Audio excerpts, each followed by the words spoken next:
হারারা ব্র্যান্ডের এই বুটিক ড্রেসটা যারা পেয়েছে জাস্ট মাথা নষ্ট করা একটা ড্রেস। আপু একটা ড্রেস এত সুন্দর কিভাবে হয়?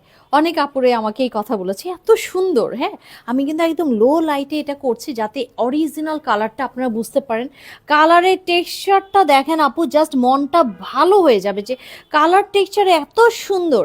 মানে এগুলো আসলে যারা এলিগেন্ট ড্রেস পছন্দ করেন, দেখেন আপু এখানে লেখাই আছে পিওর কটন। আর এটা হচ্ছে চিকেন প্লাজো, দোপাট্টা হচ্ছে মলমলের মধ্যে আছে। এগুলো আপু লাক্সারি কটনই বলা হয় অ্যাকচুয়ালি। নিচ মানে কাটওয়ার্ক করে এই যে লেসের যে কাজ, মাঝখানে টিস্যু দিয়ে দিয়ে সুন্দর করে মানে লেসিং এর যে কাজটা আছে একদম পেটানো কাজ। আর এখানে কুশিয়ারা লেস নিচে বসানো আছে। চমৎকার একটা ড্রেস, মানে একটা ড্রেসই মাথা ঘুরায় দেওয়ার জন্য যথেষ্ট।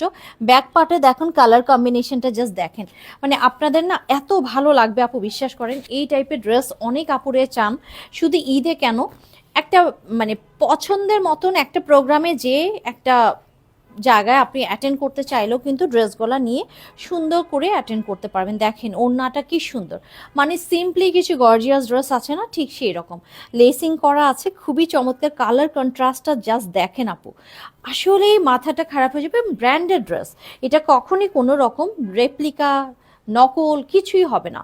এটা আপু একদম মিরর ওয়ার্ক করা আছে, অরিজিনাল মিরর ওয়ার্ক। সো বুঝতে পারছেন ড্রেসটা কতটা সুন্দর বানানোর পরে। আর আপু আমার প্যান্টের কাপড়টা যেটা বলবো সেটা হচ্ছে আপু, যেই কাপড়টা একদম মানে মলমল টাইপের যে একটা কটন হয় না, মানে এটাকে খাদি বলে, খাদিটা একটু শক্ত হয়, এটা একদম নরম একটা কাপড়। হ্যাঁ, খুব সুন্দর একটা নরম কাপড়, এবং পুরোটা জুড়ে কিন্তু আপনার বুটা পাচ্ছেন, বেশ ভালো কাপড় আছে। পালাজো বানাইতে পারবেন, নিচে চিকেন কারির ওয়ার্কটা দেওয়া আছে দেখেন। কালারটা কিন্তু আপু একটু বেইজের মধ্যে আছে, হ্যাঁ বেইজের মধ্যে, খুবই সুন্দর। মানে ড্রেসটা দেখে মনটা ভালো হয়ে যাবে। সো টোটাল ড্রেসের লুকটা আসবে এরকম, দেখেন কি যে চমৎকার আপু। কোয়ান্টিটি একদমই কম আছে, যার যেটা ভালো লাগবে আপু জাস্ট নিয়ে নেন। এই ড্রেস আমার আপুরা কেউ মিস করবেন না। লাইভ দেখে অনেকে ছোট ভিডিও দেখে নিয়ে নিয়েছেন, আজকে লাইভ হলো, আশা করি সামনাসামনি ড্রেসটা আরও বেশি ভালো লাগবে। আল্লাহ হাফিজ।